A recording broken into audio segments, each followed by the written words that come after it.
Today, we're going to be going over another 40k list breakdown with the Necron Starshatter Arsenal, and I'm going to be going over exactly my methodologies when designing a 40k competitive meta list and just exactly how these units work together just to help you win games. Now, it's been highly requested, a list that is not using the Silent King, so that is what we are going to be going over today. So even if you are not a Necron player, hopefully these strategies and methodologies that I go over today, you can apply it to your own army. So if you're playing T-Suns, if you're playing Guard, if you're playing Orcs, hopefully you can still get a lot of value out of this video today. So let's get into it. So if you've watched some of these videos before, I break my list down into 3 different categories. We have the home field anchor section. So essentially what is going to be holding down our home field during the match, and our anchor is what is going to be holding on to our natural expansion, or most games it's going to be whatever objective in no man's land is closest to your home field. Then rounding out the list, we're going to need anti-tank. So essentially what is going to be going after those big durable targets? What's going to be trying to take out Angron? What's going to be trying to take out your enemy's vehicles, their dreadnoughts, their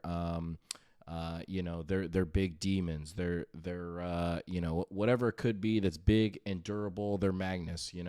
What are you going to use to take those units out? And then lastly, and I think the most important part of designing a list, is what is going to be essentially scoring you points and limiting your opponent scoring points. So I have a lot of spicy picks in this list. Some might be controversial, but you're also going to be seeing some battle reports later this week of this exact list in action and how I play it. But I am very excited. So let's get into it here. So let's start off with the home field and anchor. Nothing has changed since the Silent King build. I'll go ahead and link that video at the end of this so you can check that out as well, just to compare. And this is still going to be using the Hexmark Destroyer and Imhotech, mainly because it's been working well so far. Imhotech is great for CP farm for Starshatter Arsenal. You have a lot of good stratagems in this detachment that you're going to be wanting to use all the time. And I'm going to explain why I think Imhotech in this list specifically later on is extremely important with the strategies. So, and the Hexmark kind of rounds that out as well. He's a lone op, and he's cheap, and if they do drop something in your backfield, you can use this for your Overwatch and hopefully take out some of the unit. Okay, next up we have our anchor section. Okay, so this is going to be with starting off with the Catacomb Command Barge. Now the enhancements aren't shown because they haven't updated the app yet, so I do apologize, but the Catacomb Command Barge is a big synergy of how this list is going to function, and we're going to be putting the enhancement, of course, of the reroll 1s to hit and to wound for any Necron unit within 6 inches. Okay, so this is going to synergize very well with all of your units in the list, but mainly for the race, because the race do have a slight damage problem in most attachments, but in this one specifically, when you have the Catacomb Command Barge, it is going to bump the race up to OC3 each. They're going to be hitting on 3s because they're going to be going after most likely a unit that is going to be on an objective. And you are getting full reroll 1s to hit and to wound. Okay, so the race are going to have extremely potent damage, hopefully most of the time, and especially with, don't forget, the +1 to wound strat as well. So the majority of midfield targets that you're going after, you could potentially be wounding them on 2s because they are strength 6. And let's not forget, for the whole unit, they have 24 attacks. So there is definitely an option for them to punch up or hit a lot harder than your opponent is expecting, which is a huge bonus. All right. So we're going to have 6 Canoptic Race going with the Catacomb Command Barge. We're going to have a Reanimator backed up by them as well. Of course, with the Technomancer does not leave home without the race, and the race do not leave home without the Technomancer. Enough said. And here is the first spicy choice in this list, which is the Crypto Thralls. Okay. So I am going to go over this at a little bit more depth in the deployment breakdown and the battle reports of how this synergizes well. But essentially, there are still a lot of things in the meta that can do a decent amount of damage to race in one go. And so the Crypto Thralls, one, help with the breakpoint of that because you're putting in more wounds in the unit essentially. And the other synergy is that if they draw Cull the Horde, now all of a sudden they can't cycle it because you have essentially a 30 wound unit now and not a 24 wound unit. And then the other thing is the fact that you can spread the unit out more in the first turn, which I'm going to go over a little bit more in the breakdown or deployment breakdown video. So stay tuned for that. All right. So essentially that rounds out the home field and anchor section. Then we're moving on to our anti-tank. Not much has changed here from taking out the Silent King, but we do still want to have the Doomsday Arc. I think one Doomsday Arc right now, again, controversial opinion. I think one is a good option just because I hate rolling D6 D6 shots. I'm gonna be completely honest. In a tournament, it's rough, man. If you have two Doomsday Arcs and they both roll 1 and 2, and you're really banking on that damage, it's a tough spot to be in sometimes. So I like the one Doomsday Arc. Your opponent has to respect it. A lot of the value of the one Doomsday Arc is just the potential of what it could do, not what it actually does. And it's also 48-inch range, or 72-inch range, so it's going to cover like the whole table. AP4, flat 4 damage, it's still great, okay? I love the Locust Lord. He is going to be running the second enhancement in the list, which is the Ignore Cover enhancement. On the 6 brick of Locust. And for the most part, this brick is always going to be in reserve, mainly because they're a very big footprint. And this list is designed to push hard in the early game. So you're going to probably have some fairly good board control where you can deliver them where you need to on turns 2 or turns 3. And it's just reliable damage. They're getting +1 to hit, critting on 5s, full rerolls to hit if you're on an objective and they're the closest enemy model.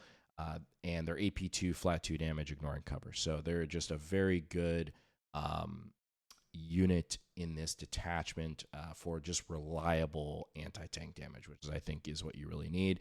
And then just to round it out, also probably going to be in reserve is just a unit of 2 Locust Heavy Destroyers with the anti-tank.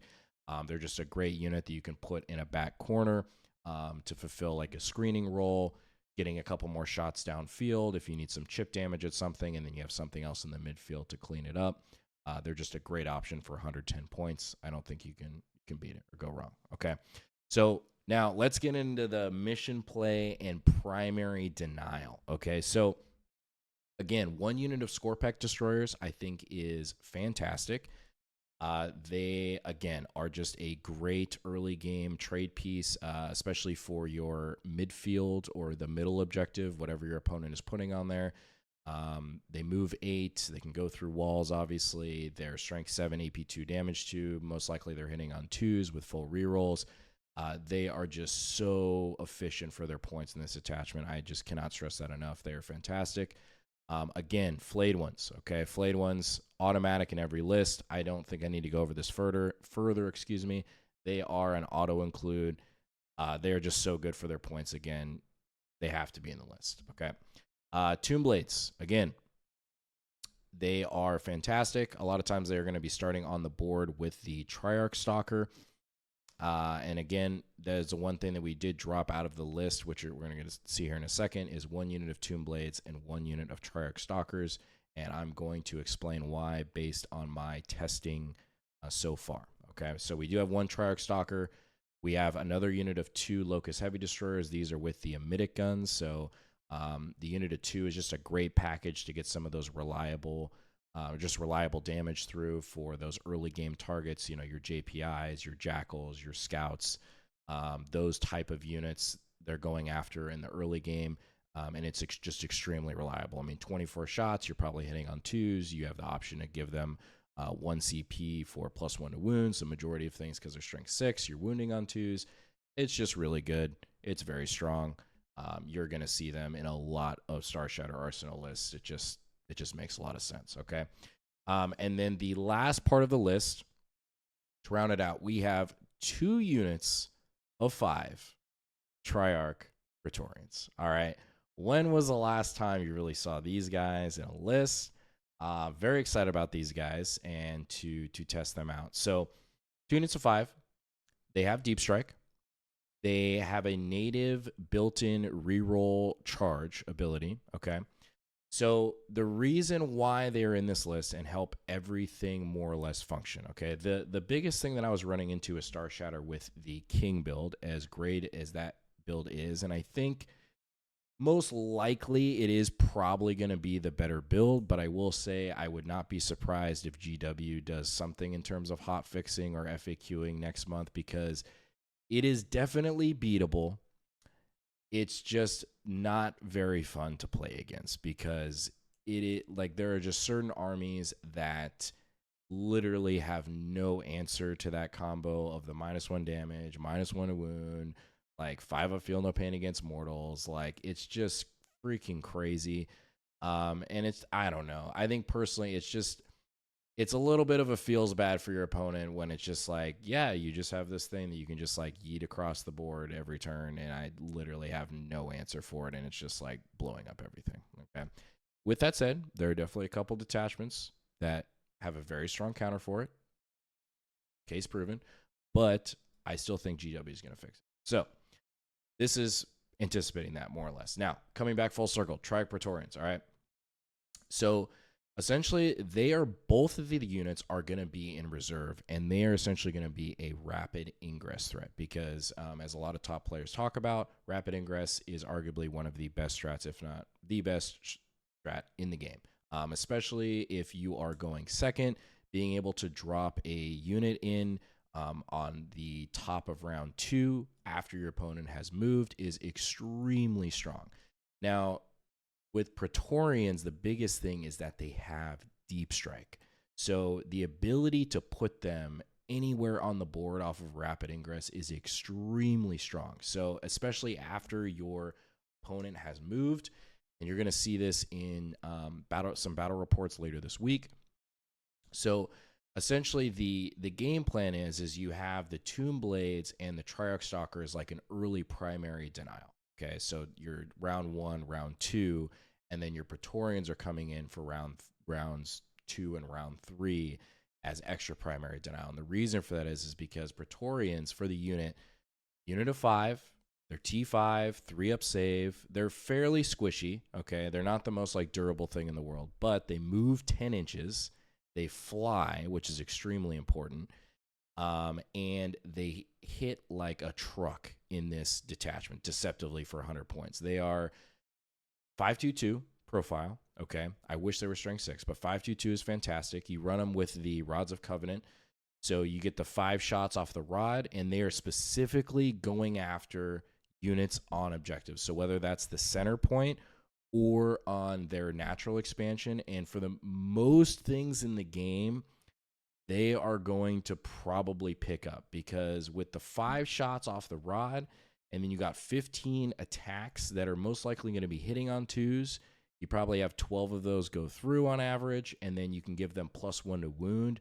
So a lot of things in the game, they're going to be able to wound on 2s, and then I would say like 80% of the things you're probably going to be able to wound on 3s. So if anywhere you're going to have like 10 to 12 wounds go through at AP2 damage 2, they're going to clean stuff up. So I think they could be a very good addition to your Starshatter Arsenal list if you have them. And that essentially rounds out the list. So this is my essentially Wraith build, if you want to call it that, for Starshatter Arsenal, and then with no Silent King. So this is the build. I'm going to be going into more detail on this later this week in like a deployment breakdown and also the battle reports. If you've made it this far, I really appreciate you watching. I'm going to go ahead and put a link to some videos you might like up there. And until the next one, peace, guys.